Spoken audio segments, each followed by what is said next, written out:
देश में चौथे चरण के मतदान को लेकर के चुनाव आयोग ने पूरी तैयारी कर ली। बिहार के बेगूसराय जिले में चौथे चरण मतदान के बीच राजनीति में हलचल बढ़ गई है। चुनाव संग्राम के तहत प्रत्याशियों ने जनता संग मांग रही है 5 साल का हिसाब। बेगूसराय में विपक्ष और पक्ष के लोगों ने अपने उम्मीदवार और जात को दावा करते हुए साल पे हिसाब मांगने का वर्तमान उम्मीदवार विकास, शिक्षा, रोजगार, स्वास्थ्य पर स्थानीय मुद्दे पर नेता से मांग रही है जवाब। बेगूसराय में 2 प्रत्याशियों के बीच और कहीं निर्दलीय उम्मीदवार खड़े हैं। बेगूसराय बीजेपी के उम्मीदवार गिरिराज सिंह ने 2019 में भारी मतों से जीत हासिल किया। जनता 5 साल का हिसाब मांग रही है। सांसद महोदय से हमारे चैनल के माध्यम से क्या कुछ बोल रहे हैं बेगूसराय में 5 साल के विकास क्या हुआ। बीजेपी के उम्मीदवार से जनता मांग रहे हिसाब। छात्र, नौजवान, महिला, पुरुष बच्चे इस लोकसभा चुनाव में बेगूसराय में हलचल के बीच उम्मीदवारों के समर्थन अपने अपने दावे कर रहे हैं। जीत में इस बार बेगूसराय के लोग स्थानीय मुद्दे और देश में बढ़ चढ़कर महंगाई, बेरोजगारी और शिक्षक पर बात कर रहे हैं।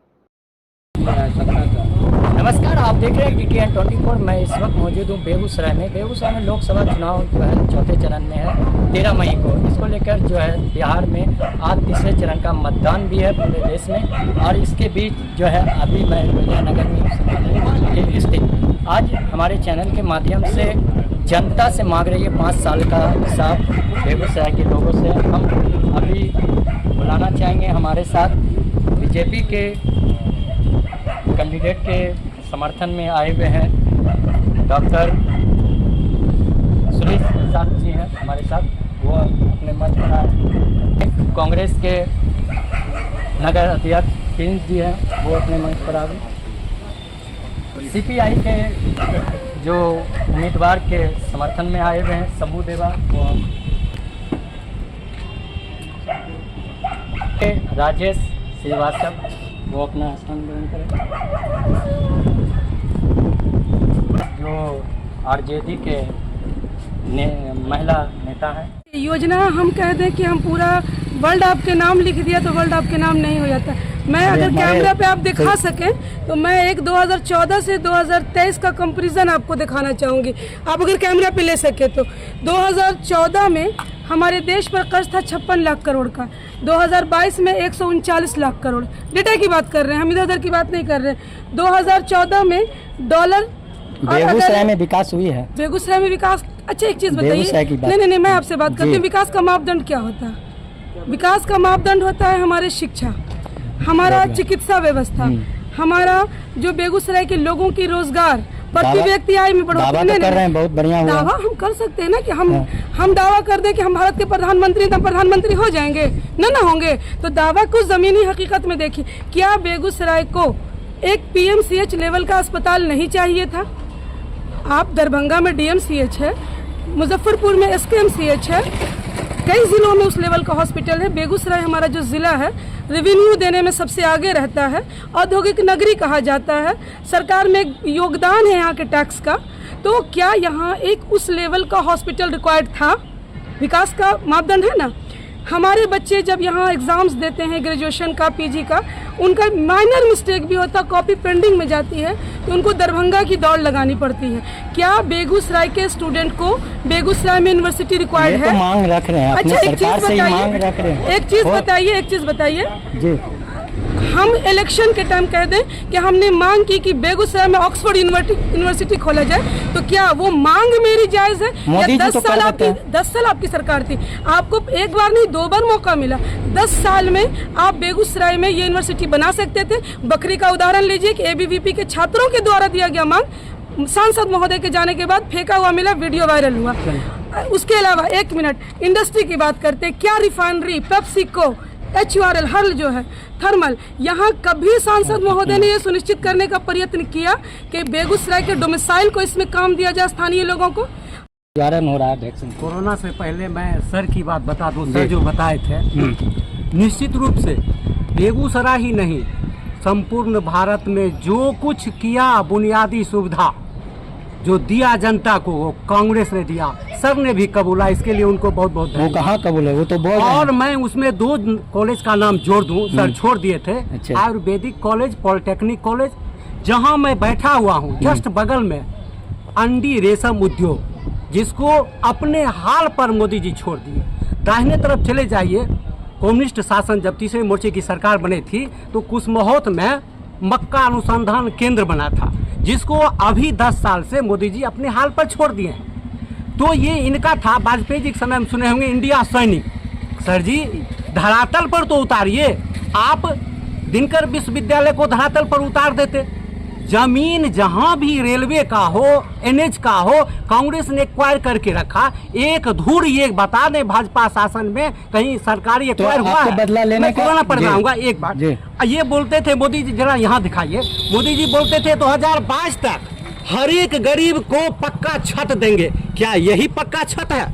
मैं अभी घूम रहा हूँ चुनाव प्रचार में, उसी तरह से लोग गोईठा ठोक रहे हैं। उनको कहीं उज्ज्वला योजना का कोई लाभ नहीं मिला। अरे भैया, हाथी का दांत दे दीजिएगा, आ खाने के लिए भोजन है ये नहीं है। पहले आर्थिक स्थिति सुधार कीजिए मोदी जी, तब जाके दिखाइए कि हम भारत को यहाँ पहुँचा दिए। ये सिर्फ देश के 22 लोगों को लाभ पहुँचाए हैं। 2 लोग तो इनके दाएं में रहते हैं, अदानी जी, अंबानी जी।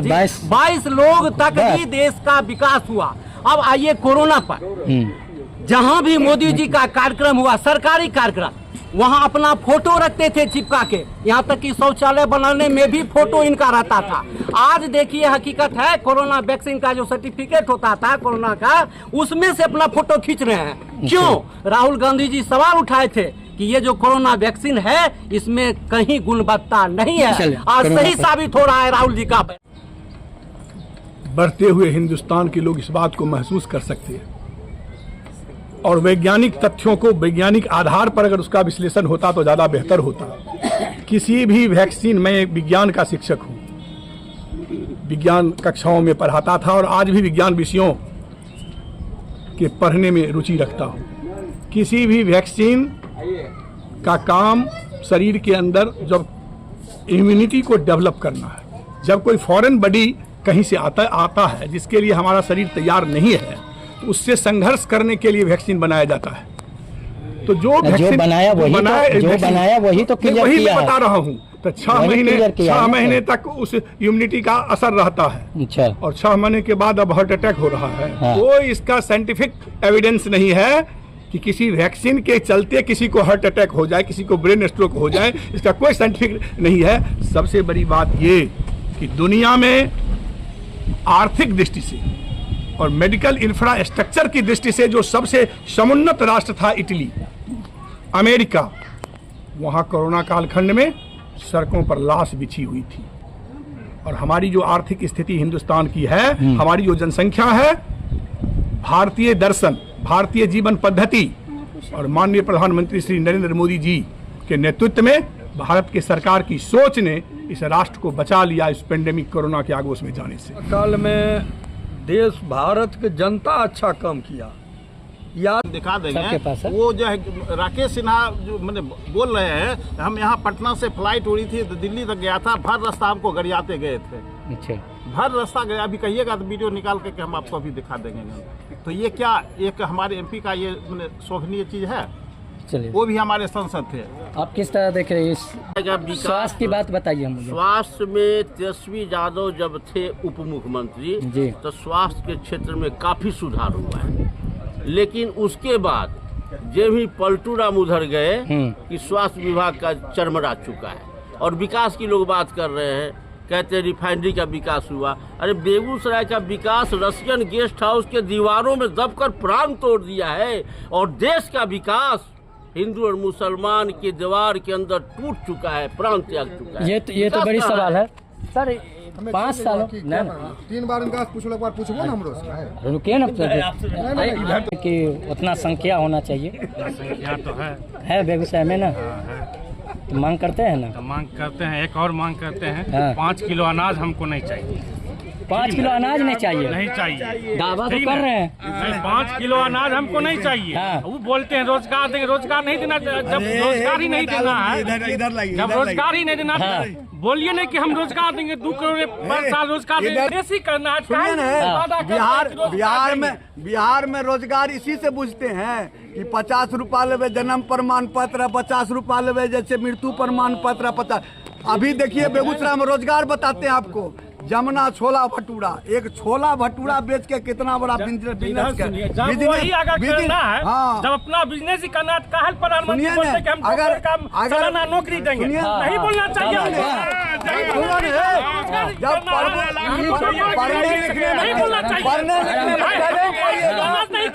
अच्छा, ये प्रजातंत्र है, लोकतंत्र है। अभी सभी आदमी अपनी अपनी बात को रखते हैं और अपनी अपनी मत देते हैं। पिछले बार भी एक जनता बोली है कि बेगूसराय में संख्या होना चाहिए तब बनेगा हवाई अड्डा। संख्या नहीं, कोई ट्रेन भी अगर चलती है तो उसमें भी देखा जाता है कि यहाँ से भरा रहेगा तब चलेगा है। नहीं तो इस स्टेशन पर अगर गाड़ी रुक रही है और कोई सुपर फास्ट ट्रेन जा रही है और हमारी जनता जमा, क्योंकि हम खुद भुक्तभोगी तो लोग वहाँ पर ये देखते हैं कि क्या यहाँ से कितना इनकम, इतनी बड़ी ट्रेन चल रही है, उतना लागत लग रही है, तो हम क्या आपके कार्यकाल में बन जाएगा? ये है उम्मीद आपको? क्यों नहीं बनेगा? आप नाखुश क्यों हो रहे हैं? मायूस नहीं हम क्यों होना हो रहे हैं? चाहिए। जनता नाखुश हो रहा है आपके चैनल के माध्यम से हम वही जनता को सुनाना चाहते हैं कि हम मन में अगर आपका विश्वास हो हम होंगे कामयाब, ये सोच के चलना चाहिए। तब देश आजादी के लिए कोई दो चार ही व्यक्ति आपके बारे में सर यही कहना चाहते हैं। सही, सर ने रिफाइनरी का जिक्र किया। सही बात है कि हम इकोनॉमिकली कैपिटल है पूरे बिहार के, लेकिन व्यवस्था के नाम पर न बिजली हमको मिल रहा है CSR के तरफ से, CSR फंड से, न पानी मिल रहा है, न विद्यालय मिल रहा है, न शौचालय मिल रहा है। हमारे पास इतना कारखाना है कि जिसका अगर CSR का फंड अगर लागू हो जाए तो गिरिराज बाबू जैसे सोए हुए हैं गेस्ट हाउस में, वो सोए रहे तो भी हमारा काम चल सकता है। जैसे में कि रिफाइनरी के 8 किलोमीटर के रेडियस में बिजली पानी मिल जाएगा, उसी तरह से हर्ल के 8 किलोमीटर के रेडियस में, सुधा के 8 किलोमीटर के रेडियस में, पेप्सी के 8 किलोमीटर के रेडियस में, NTPC के बेगूसराय का विकास मैक्सिमम इन CSR के फंड से भी हो सकता है। लेकिन दुर्भाग्य क्या बात है कि रिफाइनरी गेस्ट हाउस में कौन सा वहाँ पर तकनीक है कि जाते हैं गिरिराज बाबू, मटन मिठाई खाते हैं और बेगूसराय के सब काम को छोड़ के सूटकेस उठाते हैं और उस पार में सूटकेस रख देते हैं। बेगूसराय का विकास क्या किए गिरिराज बाबू वो बतावे, नहीं कुछ किए हैं। सिर्फ इतना किए हैं कि जहाँ भी तनाव होना होता है वहाँ पर वो आग में घी का काम किए। हम चाहते हैं कि दिनकर विश्वविद्यालय बने। क्या बोले? मोदी जी किए हैं। अरे मोदी का गारंटी मोदी जी तो यही किए हैं कि भेज दिए हैं ऐसे डम्मी कैंडिडेट को। बेगूसराय के बेटा को राकेश सिन्हा जी को अगर भेजते हैं ना तो फाइट में दम रहता। अभी फाइट में नहीं, एक तरफा है, एक तरफा। और इस बार एक तरफा है सर। मुझे खुशी है कि हमारे और रजनीश जी को भी उन्होंने हराया है। और आज जो है बेगूसराय के बेटे को गाली दे रहे हैं, वीडियो बना करके गाली दे रहे हैं और बोल रहे हैं कि हम मांस पैदा लिए, तुम बाउस पैदा लिए। क्या मतलब है इसका? तो नगल पड़ा उनका बयान है और यही बयान के चक्कर में। और आप सर, आप जनता खुद समझदार है, विकास किया है। नहीं, ये सबसे कुछ मांग है आप सबका? ये सब उम्मीदवार के समर्थन बैठे हुए हैं, इनसे कुछ? हम एक नागरिक के नाते जनता खुद अपने आप को समझदार है, विकास किया है नहीं किया है, जनता अपने आप को उनको वोट देगी।